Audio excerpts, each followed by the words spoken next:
Nifty going to crash in 2026? It's only a few weeks into the new year and I'm bombarded by all these messages. And people are going crazy over gold and silver.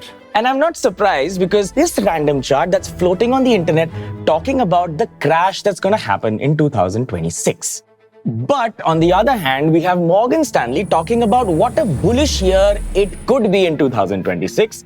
Frankly, every single year this happens and every year we have these polarizing views. So in this episode, I'm going to answer the 3 most asked questions. Should you exit stocks and buy once it crashes? Will it even crash? Second, should you buy more gold and silver since it's going up? And third, I'm going to tell you the best personal finance strategy. So whenever you see the words crash on the internet, you know exactly what to do with your portfolio. Let's look at a bunch of reports and focus on India. One I can see over here, JP Morgan says Nifty at 30,000 by 2026. The second one I can see is Goldman Sachs has set a target of 29,000. Basically, all major firms have given a good Nifty target. So this looks pretty bullish. But there's one thing that all these reports have in common, and all reports generally do. These reports have a basic assumption that if this doesn't change, then this prediction will make sense. So over here I can see JP Morgan on the global front says a potential catalyst in the form of US trade resolution. According to the report, any breakthrough on this front could trigger a further re-rating. That means if that changes, then this prediction does not make sense to them. And I want you to think about, do you think the situation globally can change? So basically, let's pretend we're one of the experts. What does a day like this look at them? So let's suppose we're looking at the new tariffs that are happening and let's say the oil crisis. This is what macroeconomic analysis is trying to do when you read it on the internet. They say, if oil does this, Venezuela does that, Trump will say this, then basically market will fall. Correct? And you see this all the time. But the economy is not made up of 2 factors, right?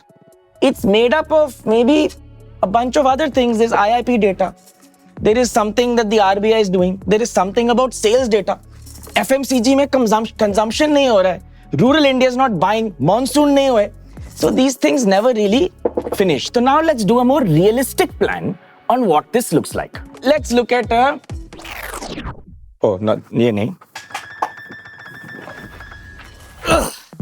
actual economy. So I'll put all these macro factors in. This is the news you consume and these are all the macro factors. बहुत आवाज हो रही है ना? So much noise. This is what the internet and your brain sounds when it's looking at all these things. Now here we'll play a game. I want you to imagine and look at all these rocks over here, each representing a piece of news. If you can predict which rock, which shape will be presented where, then we can predict where Nifty will go. So are you ready? Everyone imagine where the rocks will be. 1, 2, 3, and then the world moves and this happens. Was your prediction close? Do you think an expert's prediction would come even closer? Do you think anyone in the world could predict where these rocks would land exactly and predict where the market is? तो इससे क्या समझ आया? Next time someone tries to predict the market by looking at news, उसको बोलो नहीं हो सकता भैया. You cannot predict the market by looking at news. Cool? So what do you actually do? Well, the reality is, in 50, 60, 70 years of your life, you will experience some crash. A bunch of crashes, one crash, but you cannot predict it. So if you can't predict it, then what should you do? Navigate. Let me explain. Let's suppose a person wants to get perfect timing. This guy, he wants to get perfect timing, which means they want, in a down scenario, that when the market falls and then possibly goes up, let's suppose this is where we are, the crash has happened, they want to buy somewhere here, buy, and then when it's going down or something, you want to possibly exit here for max paisa. So let's look at both of these scenarios. The best case scenario of timing the market. There was an interesting study done where 3 different investors invest 1 lakh rupees every single year. The only difference is timing. उसमें से one person invests in the low of the year, the second person invests in the first of the year no matter what, and the third person invests at the year's high. तो इनका returns में तो बहुत फर्क होना चाहिए. let's see what happened. So in this return, you can see that the most unluckiest investor made 13.7% and the luckiest made 16%. So there is a difference, 13.7 versus 16. But look at the regular guy, the regular person who's investing no matter what, not thinking. That is 14.7. Let's compare the two. How much different is 14.7 versus 16? Not much actually. Because if you look at the lucky investor, he's buying at the low. Do you think you can buy at the low every single year for the next 5, 10, 15 years? No. But just to illustrate, if you had the Superman powers to do this, utna farak hai nahi. But let's look at the other side. What if you miss? Because you're trying to predict, you don't buy the stock or the index and the market goes up. Thoda ye bhi imagine karte hain. So what happens? So take a look at this. You invest 10 lakh rupees, Nifty TRI, 1999 to 2025. You invest the entire time. You don't predict, you don't think, you don't panic. The money turns to 3.15 crores. But if you miss just 5 best days, just 5, which no one can predict, that money is not 3.15, it's actually 1.96, about 2 crores. If you miss the 10 best days, that's actually lower at 1.52. All the way to this. If you miss the 50 best days, you make only 20 lakh rupees and you become Buddha and you were trying to predict and you didn't make money. That kind of sucks. The objective way to actually make money, unfortunately, is the boring thing of investing every single month or every single year over a long period of time. But we have another kind of person, and maybe you're that kind of person कि I don't want to lose money. अब मैं पैसे डालूंगा, market गिर जाएगी. I'll invest and the market will fall, and you're naturally scared. So let's imagine you are the most unluckiest person in the world. I know you think you are, you're actually not. So let's imagine you invest when the market crashes. So you invest and the market crashes. Let's see what happens to your money. So we can see here, you invest in the 2000 dot-com bubble and the market falls 50%. Your hard-earned income is now half.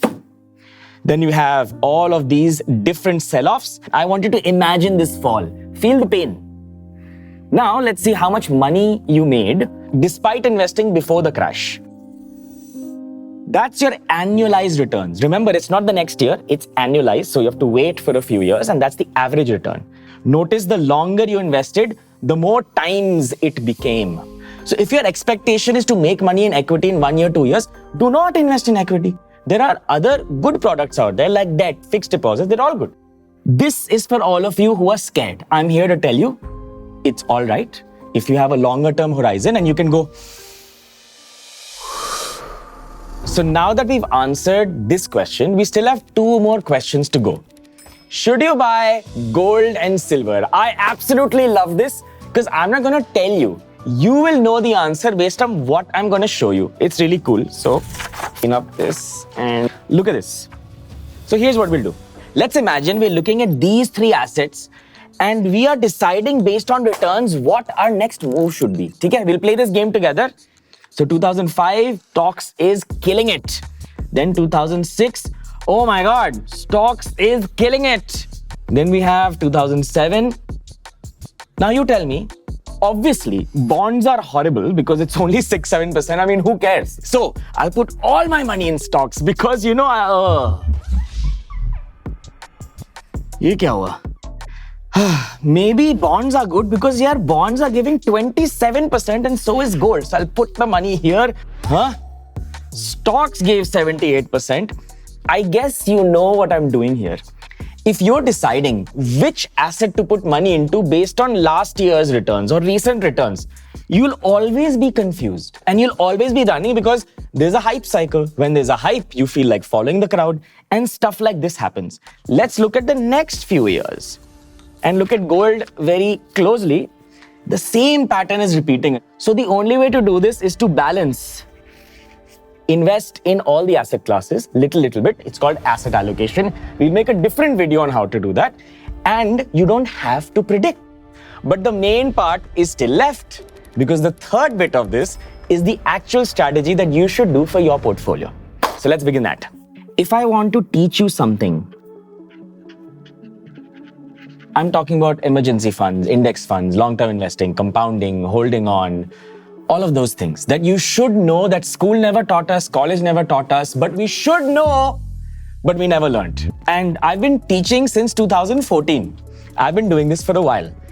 Then something crazy happened, and I don't think you know this either. This